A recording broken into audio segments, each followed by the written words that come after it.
What's going on, boys and girls? What's up, world? Austin John Plays here, and today I'm going to be going over Ditto's location as well as the breeder's location and a fantastic method for hatching eggs in Pokemon Sword and Pokemon Shield.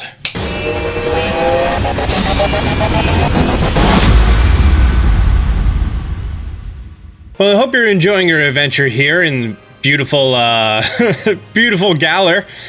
It's a thunderstorm where I am right now, and a lot of people want to know as soon as a game starts, especially for competitive reasons, where you can get Ditto, and in addition to that, where the breeder location is. This game actually has two breeder locations, and one of them you can access within the first hour of the game. This is probably like a record for how early you can actually access it. You can do this as early as the first hour of the game. And instead of entering Monostoke, you instead go around it.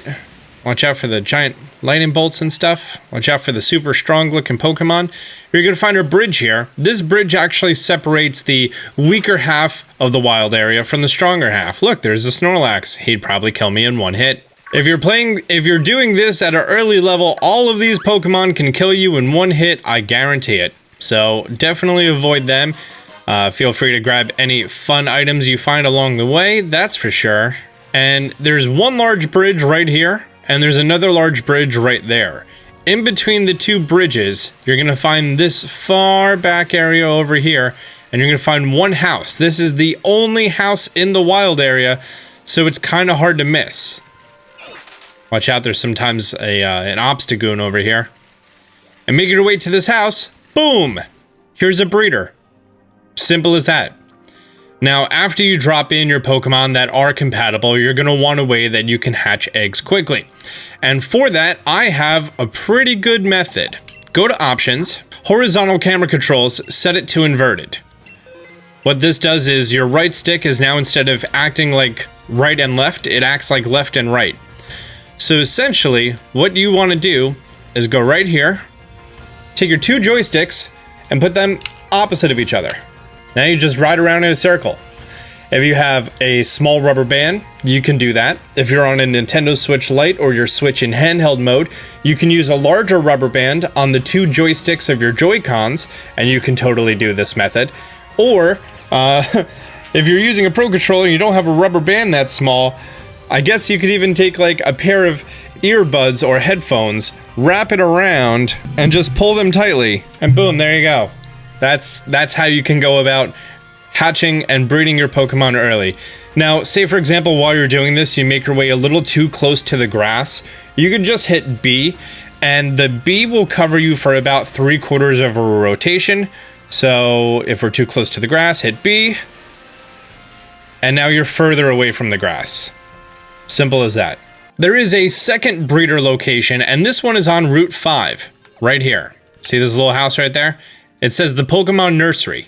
From Truffield, where the first gym is located, the grass gym, you make your way over the bridge to the right, onto Route 5. There's those two guys right there that are going to try to battle you. There's some wild Pokemon, and boom, here's a nursery.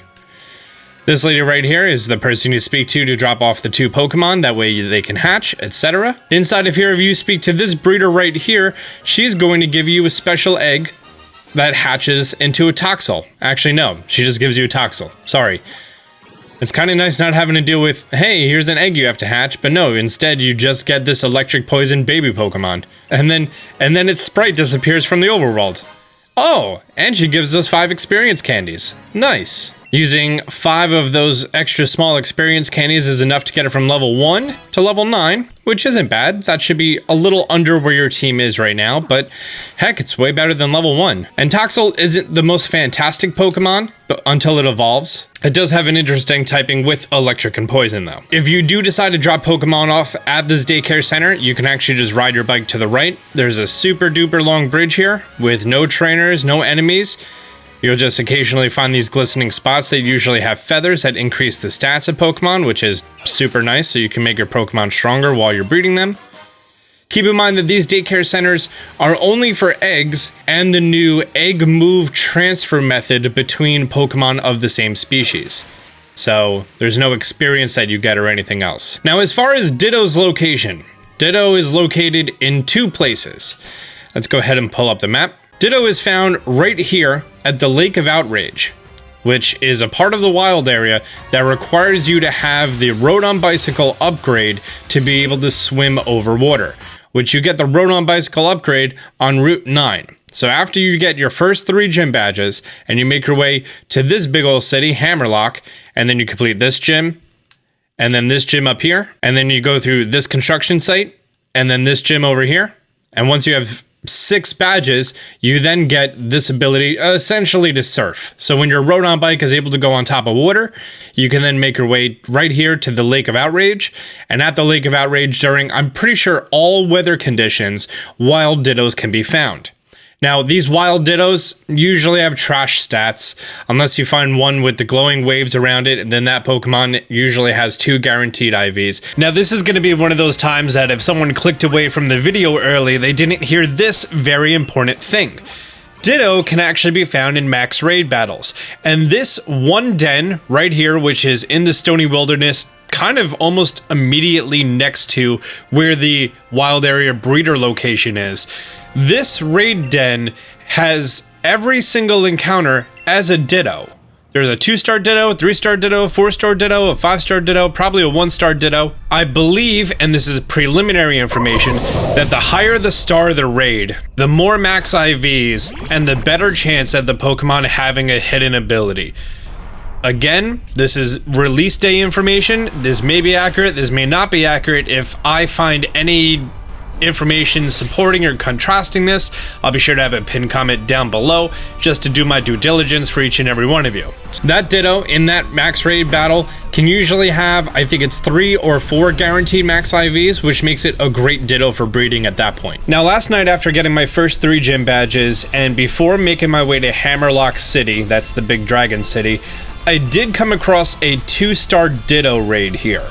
Which means that if you were to take, say for example, the Eevee that you got from the Pikachu Eevee Let's Go promotion, the level 10 with the 6 perfect IVs, and if you were to get the Destiny Knot at the Pokemon Center in Central Hammerlock, and get this 2-star Ditto, give the Destiny Knot to Eevee, put those 2 in the breeder, you can very, very easily, and by the 3rd gym of the game, have a full team of Eevee evolutions of all of them with pretty great stats. And I think that it's nuts that this early in the game you could have an OP evolution team if that's what you want to do. And there you go. That's how you get yourself a Ditto and the breeding locations in Pokemon Sword and Pokemon Shield. Guys, if this video was helpful, do me a favor, leave a like down below. If you're new to the channel, be sure to subscribe, turn on notifications. Until next time, Austin John out.